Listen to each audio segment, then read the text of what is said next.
नमस्कार दर्शक बंधु मो सागर चलतु नजर पकईबा आज सकाळ केतोटी गुरुत्वपूर्ण खबर उपरे सेतिबाई वीडियोटी को शेष पर्यंत देखा मोर अनुरोध। वीडियोटी भल लगे वीडियोटी को लाइक करे, चैनल को सब्सक्राइब करे, कमेंट माध्यम जनातु आपण माने मो वीडियो केउ जिल्लारू देखुचंते। चलतु आज सकाळ खबर उपरे नजर पकईबा। प्रथम खबर देखंतु जोगाण मंत्री को बड़ घोषणा, विदेश को चिन्हट करा जाए कटाजीव राशन कार्ड कहले। कटाजीव विदेशी राशन कार्ड जो मान विदेश आसी ओडिशा रे रहउछन्ते एवं ओडिशार नागरिक भाव में राशन कार्ड राशन पाउछन्ते सेमानक समस्तक राशन कार्ड काटिबे सरकार। एनै सूचना दैछन्ते खाद्य जोगाण मंत्री कृष्ण चंद्र पात्र। विशेष कर जो सब बांग्लादेशी पाकिस्तानी किमा म्यांमार लोक ओडिशा रे अछन्ते आ से माने राशन कार्ड पाइछन्ते से माने समस्तकर कार्ड कटाजीव बोली कहिछन्ते जोगाण मंत्री कृष्ण चंद्र पात्र बोली खबर मिलिছে। परवर्ती खबर देखंतु आसिला बड़ खुशी खबर। सुभद्रा योजना नहीं उपमुख्यमंत्री को बड़ सूचना, एकाथरे मिलिबो 3टी किस्ती। सुभद्रा योजना नहीं बड़ सूचना दैछन्ते उपमुख्यमंत्री प्रभात परिड़ा। आईआईएम संबलपुर छात्र छात्री सुभद्रा सर्वे करेंगे बोली उपमुख्यमंत्री प्रभात परिड़ा कहिसन्ते। उपमुख्यमंत्री को कहवा अनुसार जण भी हिताधिकारी सुभद्रा योजना बाद पड़े ना, एने सरकार पदक्षेप नौचन्ते। जो माने एही योजना बाद पड़िसन्ते से माने हिताधिकारी को चिन्हट करबा पय पुणी सर्वे करिवे राज्य सरकार। आईआईएम संबलपुर छात्र छात्री सुभद्रा सर्वे करिवे। सर्वे करबा पर सरकार को निकटर समस्त रिपोर्ट दाखल करेंगे। तेरे वंचित थिबा समस्त हिताधिकारी को एका संगे 3टी किस्ती दिया जाय बोली उपमुख्यमंत्री प्रभात परिड़ा कहिथिबार खबर मिलिছে। परवर्ती खबर देखंतु आसिला बड़ खबर। भुवनेश्वर रे आकाश छुआ सुना दर। विवाह ऋतु रे सुना समस्तकर निहाती आवश्यक हेले एबे सुनार दर जेमिति सुना ना सुनिले डर लागुचे। निकटर सुना दर कमितबा बेले सुना प्रेमी मानको टिके आश्वस्त मिलितिला, हेले एबे पुणी लगातार भाव सुना दर बढ़िबार लागिছে। जहा पर सुना कथा भाबिबा बेलको डर लागुचे, कारण आज पुणी सुना दर बढ़िছে। आउ केउटी नुहे बरं खद राजधानी भुवनेश्वर रे उपरमुआ रहिছে सुना मूल्य। गतकाली 24 कैरेट सुना एकाथरे 2400 एवं 22 कैरेट 2200 टंका बढ़िथिबा बेले आज पुणी महंगा होइছে। सुना 24 कैरेट सुना 10 ग्राम पिछा आज 490 टंका बढ़ी 97910 टंका होइছে। सेहि पर 22 कैरेट सुना दर रे 450 टंका बढ़िছে। तेणु आज 22 कैरेट सुना 10 ग्राम पिछा 89750 टंका रहिছে। काली एही दर 89300 टंका थिला, किंतु आज पुणी बढ़ी जाइছে। सेहि पर 18 कैरेट सुना दर 370 टंका वृद्धि 73440 टंका पहुंची बोले खबर मिली। परवर्ती खबर देखो आसला बड़ खबर। जम्मू रे आडा कल्याणी आतंकी सुरक्षा कर्मी को गोली रे 2 मुंड गड़िला। जम्मू काश्मीर रे आतंकवादी गोइंदा सूचना पाइबा पर सुरक्षा कर्मी को पक्षरु सर्च ऑपरेशन जारी करा जायतिला। सुरक्षा कर्मी को गोली रे टड़ी पड़िले 2 आतंकवादी। सर्च ऑपरेशन रे जम्मू काश्मीर रो किश्तवाड़ रे बड़ धरणर एनकाउंटर करा जायछि। 3 रु 4 आतंकवादी लुचि रहितबा नै संदेह होबा पर सुरक्षा कर्मी को तरफ सर्च ऑपरेशन आरंभ होइतिला। 2 आतंकवादी निपात होबा पर घटनास्थल रे सर्च ऑपरेशन जारी रही बोले खबर मिली। परवर्ती खबर देखंतु आसिला बड़ खबर। एससी/एसटी को जमी किणवे राज्य सरकार। सरकार किणवे अनुसूचित जाति और जनजाति लोकंक जमी। निरीह आदिवासी एवं अनुसूचित जातिर लोकंक जमी आउ हड़प करि पारिबे नाही धनीक श्रेणी लोक। एससी/एसटी को जमी आउ हड़प होई पारिबो नाही कहिले राजस्व मंत्री सुरेश पुजारी। बाहागर पाठ पढ़ा पई जमी बिकिले सरकार एससी/एसटी को जमी को किणवे। से जमी को 2 रु 3 वर्ष जाए सुरक्षित रखिबे सरकार। परवर्ती समय मालिक चाहिले सरकार ठारू सही जमी किनी पारिबे। एने खूब शीघ्र कॉपस फंड गठन करा जिवो बोले खबर मिलिছে। परवर्ती खबर देखंतु आसिला बड़ खबर। राज्यवासी पई 34000 नियुक्ति सुजोग। आज जाजपुर को बड़ बेटी देवे मुख्यमंत्री मोहन माझी। जाजपुर कलिंग नगर गस्त करिवे मुख्यमंत्री। जाजपुर कलिंग नगर रे विभिन्न प्रकल्पर उद्घाटन और शिलान्यास करिवे मोहन माझी। शिल्प संप्रसारण रे मोट 1,14,000 कोटी टंका पुंजी विनियोग करा जायछि। टाटा स्टील विनियोग करिछि 63,000 कोटी टंका। टाटा स्टील रो द्वितीय पर्याय संप्रसारण उद्घाटन करिवे मुख्यमंत्री। नीलाचल इस्पात कारखाना रे द्वितीय पर्याय संप्रसारण पई भूमि पूजा हेबो। जोटिया स्टील कारखाना को उद्घाटन करिवे मुख्यमंत्री। साइजर और टीआईके कारखाना सह अन्य 10टी नुआ कारखाना रो भित्तिप्रस्तर स्थापन करा जिवो। ए प्रकल्प साहाय्य राज्य रे 34,000 अधिक नियुक्ति सुजोग सृष्टि हेबो बोले खबर मिलिছে। परवर्ती खबर देखंतु आसिला बड़ खबर। अरब सागर रे लघुचाप 36 घंटा मध्यर प्रबल वर्षा संभावना। अरब सागर रे सृष्टि है लघुचाप क्षेत्र सक्रिय घूर्णिबलय प्रभाव लघुचाप सृष्टि होइतिबा सूचना। आगामी 36 घंटा लघुचाप अपवात रूप नेबा नै सूचना देइछि भारतीय पाणीपाग विभाग। बुधवार रातिर राज्यर विभिन्न स्थान वर्षा होइछि। उभय कटक और भुवनेश्वर पाग सकाळु कहला रही। वर्षा पर राज्यवासी को गरम और सामान्य आश्वस्ति मिली। तेबे लघुचापर प्रभाव राज्यर केउं अंचल रे बेसी पड़िबो से नै कोनोसी प्रकार खबर मिली नै। अन्यपटे मौसुमी वायु केरल मुहां होइतबा सूचना प्रकाश पाइछि बोली खबर मिलिछि। परवर्ती खबर देखंतु आसिला बड़ खबर ओडिशार समुद्र शिल्प इतिहास रे जोड़ी हैला आउ एक पृष्ठा। ओडिशार समुद्र शिल्प इतिहास रे जोड़ी हैला आउ एक पृष्ठा। जाजपुर कलिंग नगर 1,15,000 कोटी प्रकल्पर हैला शुभ उद्घाटन। भित्तिप्रस्तर स्थापन शुभ उद्घाटन कले मुख्यमंत्री मोहन चरण माझी। मुख्यमंत्री श्री मोहन चरण माझी जाजपुर जिलार कलिंग नगर विभिन्न शिल्प प्रकल्प गुड़िकर उद्घाटन और भित्तिप्रस्तर स्थापन करिसंते। 49,000 कोटी टंका प्रकल्पर शुभ उद्घाटन करिसंते। 67,000 कोटी टंका प्रकल्पर भित्तिप्रस्तर स्थापन। 36,000 नूतन नियुक्ति सुजोग सृष्टि लक्ष्य। ଏହି ଅବସର ରାଜ୍ୟ ସରକାରଙ୍କ ମନ୍ତ୍ରୀ ଶ୍ରୀ ପ୍ରଦୀପ ବଳ ସାମନ୍ତ, ଶ୍ରୀ ସମ୍ବଦ ଚନ୍ଦ୍ର ସ୍ୱାଇଁ, ସାଂସଦ ଡକ୍ଟର ରବୀନ୍ଦ୍ର ନାରାୟଣ ବେହେରା, ବିଧାୟକ ଶ୍ରୀ ଅମର କୁମାର ନାୟକ, ଶ୍ରୀ ଆକାଶ ଦାସ ନାୟକ ଏବଂ ଅନ୍ୟାନ୍ୟ ଅଧିକାରୀ ଓ ଶିଳ୍ପପତି ମାନେ ଉପସ୍ଥିତ ଥିଲେ ବୋଲି ଖବର ମିଳିଛି। ପରବର୍ତ୍ତୀ ଖବର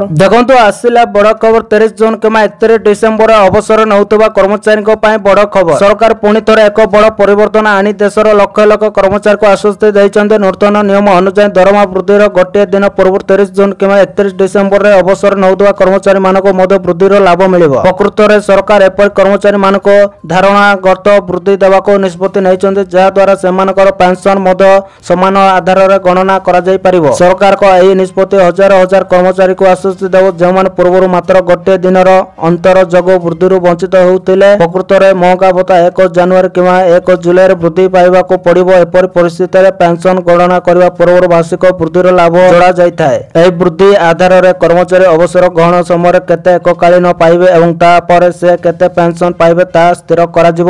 ସରକାରଙ୍କ ଏହି ନୂତନ ନିଷ୍ପତ୍ତି ସହିତ ମହଙ୍ଗା ଭତ୍ତା ବୃଦ୍ଧି ପୂର୍ବରୁ ଅବସର ନେଉଥିବା କର୍ମଚାରୀମାନଙ୍କୁ ସେମାନଙ୍କ ପେନସନରେ ଯୋଡ଼ି ବୃଦ୍ଧିର ସୁବିଧା ଦିଆଯିବ ବୋଲି ଖବର ମିଳିଛି। ପରବର୍ତ୍ତୀ ଖବର ଦେଖନ୍ତୁ ଆସିଲା ବଡ଼ ଖବର। ସଲମାନ ଖାନଙ୍କ ଘରେ 2 ଦିନରେ 2 ଥର ଅନଧିକୃତ ପ୍ରବେଶ ଚେଷ୍ଟା ବିଫଳ। ବଲିଉଡ ସୁପରଷ୍ଟାର ସଲମାନ ଖାନଙ୍କ ମୁମ୍ବାଇ ସ୍ଥିତ ଗ୍ୟାଲେକ୍ସି ଆପାର୍ଟମେଣ୍ଟରେ 2 ଦିନ ମଧ୍ୟରେ 2 ଜଣ ଅନଧିକୃତ ଭାବେ ପ୍ରବେଶ କରିବାକୁ ଚେଷ୍ଟା କରିଥିବା ଘଟଣା ସାମ୍ନାକୁ ଆସିଛି। ମୁମ୍ବାଇ ପୋଲିସ ଉଭୟ ଅଭିଯୁକ୍ତଙ୍କୁ ଗିରଫ କରିଛି। ଗିରଫ ହୋଇଥିବା 2 ଜଣ ହେଉଛନ୍ତି ଜଣେ 32 ବର୍ଷୀୟ ମହିଳା ଇଶା ଛାବୋଡା ଏବଂ ଜଣେ 23 ବର୍ଷୀୟ ଯୁବକ। ପୋଲିସ ସୂତ୍ରରୁ ଜଣାପଡ଼ିଛି ଯେ ମେ 20 ତାରିଖ ରାତିରେ ଛତିଶଗଡ଼ରୁ ଆସିଥିବା ଜଣେ 23 ବର୍ଷୀୟ ଯୁବକ ସଲମାନ ଖାନଙ୍କ ଘରେ ପ୍ରବେଶ କରିବାକୁ ଚେଷ୍ଟା କରିଥିଲେ। ସେ ନିଜକୁ ସଲମାନ ଖାନଙ୍କର ଜଣେ ପ୍ରଶଂସକ ବୋଲି କହିଥିଲେ। ତେବେ ସୁରକ୍ଷାକର୍ମୀମାନେ ତାଙ୍କୁ ପ୍ରବେଶ ପୂର୍ବରୁ ଅଟକାଇ ବାନ୍ଦ୍ରା ପୋଲିସ ଷ୍ଟେସନକୁ ହସ୍ତାନ୍ତର କରିଥିଲେ। ଏହାର ମାତ୍ର 2 ଦିନ ପରେ ଅର୍ଥାତ୍ ମେ 22 ତାରିଖରେ 32 ବର୍ଷୀୟ ମହିଳା ଇଶା ଛାବୋଡା ଆପାର୍ଟମେଣ୍ଟର ଲିଫ୍ଟ ଅଞ୍ଚଳ ପର୍ଯ୍ୟନ୍ତ ପହଞ୍ଚି ଯାଇଥିଲେ। ସୁରକ୍ଷାକର୍ମୀମାନେ ତାଙ୍କୁ ସେଠାରେ ଅଟକାଇ ପୋଲିସକୁ ହସ୍ତାନ୍ତର କରିଛନ୍ତି ବୋଲି ଖବର ମିଳିଛି। ପରବର୍ତ୍ତୀ ଖବର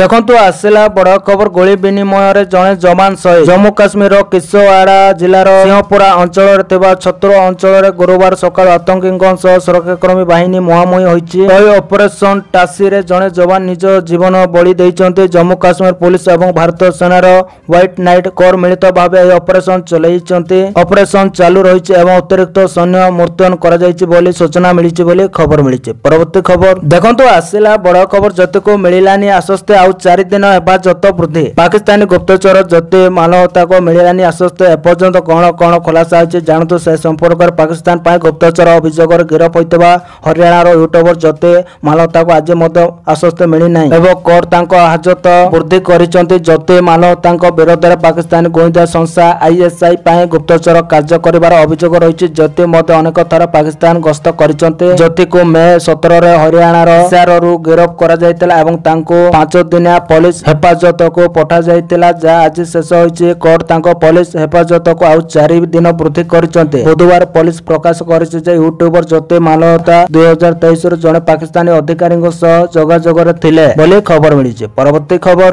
ଦେଖନ୍ତୁ ଆସିଲା ବଡ଼ ଖବର। କଳିଙ୍ଗ ନଗର ହେବ ଭାରତର ଷ୍ଟିଲ୍ ହବ୍। ଓଡ଼ିଶାର ସମୃଦ୍ଧ ଶିଳ୍ପ ଇତିହାସରେ ଯୋଡ଼ି ହେଲା ଆଉ ଏକ ପୃଷ୍ଠା। ଯାଜପୁର କଳିଙ୍ଗ ନଗର ହେବ ଭାରତର ଷ୍ଟିଲ୍ ହବ୍। ଆଜି 1,15,000 କୋଟି ପ୍ରକଳ୍ପର ଶିଳାନ୍ୟାସ ଭିତ୍ତିପ୍ରସ୍ତର ସ୍ଥାପନ କଲେ ମୁଖ୍ୟମନ୍ତ୍ରୀ। 49,000 କୋଟି ଟଙ୍କା ପ୍ରକଳ୍ପର ଶୁଭ ଉଦ୍ଘାଟନ କରିଛନ୍ତି ମୁଖ୍ୟମନ୍ତ୍ରୀ ମୋହନ ଚରଣ ମାଝୀ ଏବଂ 67,000 କୋଟି ଟଙ୍କା ପ୍ରକଳ୍ପର ଭିତ୍ତିପ୍ରସ୍ତର ସ୍ଥାପନ କରାଯାଇଛି। ଏପଟେ 36,000 ନିଯୁକ୍ତି ସୁଯୋଗ ସୃଷ୍ଟି କରିବାର ଲକ୍ଷ୍ୟ ମଧ୍ୟ ରଖାଯାଇଛି। କଳିଙ୍ଗ ନଗର କେବଳ ଓଡ଼ିଶାର ନୁହେଁ, ସାରା ଭାରତର ଷ୍ଟିଲ୍ ହବ୍ ହେବ ବୋଲି କୁହାଯାଉଛି ବୋଲି बोली खबर मिली। परवर्ती खबर देखो आसला बड़ खबर दीर्घ 2.5 वर्ष पर भुवनेश्वर को फेरिला कोरोना जड़े आक्रांत चिन्हट पुणी थे आसला कोरोना भाइरस भय गत किछि दिन हम देशर कोरोना पॉजिटिव चिन्हट होता बेले आज राज्य को फेरी। आज भुवनेश्वर जड़े कोविड पॉजिटिव होता जमापड़ी तेज व्यक्ति जनक निकट दिल्ली फेरी बर्तमान क्वारंटाइन रे रखा चिन्हट होता व्यक्ति जनक पुरुष होता बेले पुरुष बोली जमापड़ी कोविड सहित से अन्य रोगरे मध्य पीड़ित रही कथा जमापड़ी। खबर अनुसार वयस्क व्यक्ति जनक दिल्ली फेरिबा परे तांकर स्वास्थ्य खराब होइतिला या परे स्वास्थ्य परीक्षा कराइथिबा बेले कोविड पॉजिटिव चिन्हट होइतिले तेबे से वर्तमान घरे ना हॉस्पिटल रे क्वारंटाइन रे रहिचंती ता वर्तमान सुधा जणा पड़ी नाही। स्पष्ट सूचना को अपेक्षा करा जायछि बोले खबर मिलिछि। परवर्ती खबर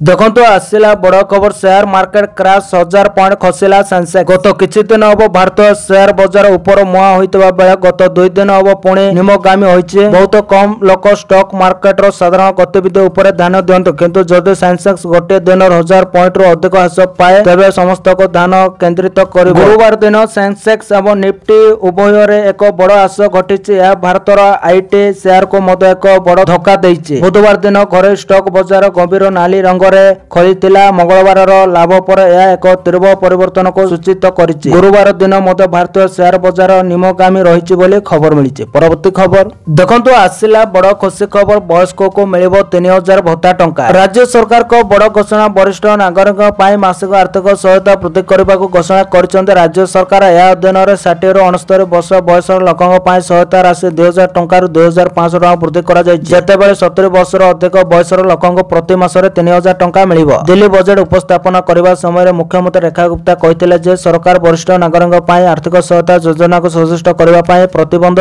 से कहिसंते 60 ରୁ 69 वर्ष बयसर वरिष्ठ नागरिक पाई मासिक सहायता 2500 टंका वृद्धि करा जाउछ एवं 70 वर्ष रो अधिक बयसर व्यक्ति माने प्रति मासरे 3000 टंका पाइबे बोली खबर मिलिछि। परवर्ती खबर देखंतु आसिला बड़ खबर मोदी को राहुल को कड़ा प्रश्न खाली कैमरा सामने तुम रक्त काहे के फुटे। प्रधानमंत्री नरेंद्र मोदी राजस्थान रो बीकानेर गस्त समय समावेश को संबोधित कर पाकिस्तान उपर कड़ा आक्रमण करते स्पष्ट भाव में कहते पाकिस्तान सहित वाणिज्य किंवा आलोचना हेब ना जदि आलोचना हुए तेबे ता केवल के विषय हेब। पाकिस्तान केबे भारत सहित सीधा सड़क युद्ध जीति पारिब ना। लोकसभा विरोधी दल नेता एवं कांग्रेस सांसद राहुल गांधी प्रधानमंत्री को भाषण उपर आक्रमण करते। से कहते मोदी जी फंपा भाषण दवा बंद करंतु केवल मते कहतु जे आपण पाकिस्तान को आतंकवाद उपर काहे विश्वास कले। ट्रंप को निकटर मुंड नुआई भारतर स्वार्थ को काहे बलिदान देले। केवल कैमरा सामने आपनक रक्त काहे फुटे आपण भारतर सम्मान सहित बुझामणा कले बोली खबर मिली। परवर्ती खबर देखंतु आसिला बड़ खबर मझी आकाश रे कणा होई गला इंडिगो विमान छानिया होई गले यात्री। मझी आकाश रे घटिछि बड़ अघटन। बुधवार दिल्ली रो श्रीनगर अभिमुखे जाउतबा यात्रा करतबा विमान यात्री होइचंते हटहटा टर्बुलेंस पाई विमान रो नस कणा होई जाइतबा वीडियो एबे सोशल मीडिया रे वायरल होवार लागिछि। टर्बुलेंस बेले इंडिगो फ्लाइट 200 यात्री उपस्थित थिले। पवन विमान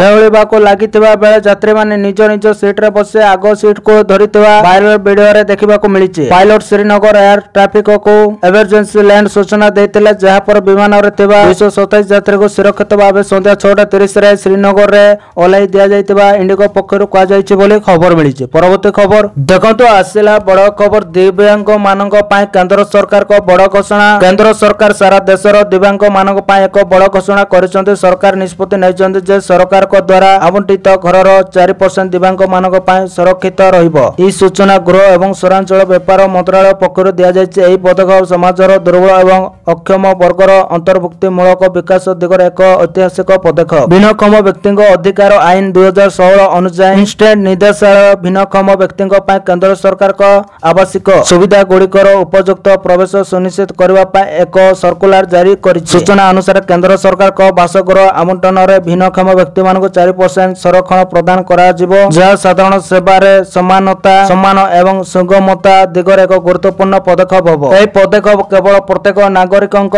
सशक्तिकरण प्रति सरकार को प्रतिबद्धता को प्रतिफलित करे नाही बरं एक अंतर्भुक्त एवं सुगम भारतर मूलदुआ को मध्य सुष्ट करे बोले खबर मिलिछि। तो दर्शक बंधु एथिले आज सकाळर केतोटी गुरुत्वपूर्ण खबर। जदि वीडियोटी भल लागिछि लाइक करबा सहित हम चैनल को सब्सक्राइब करंतु आ वीडियो को शेयर करंतु। वीडियोटी संपूर्ण देखिथिबारु आपण मानको बहुत बहुत धन्यवाद।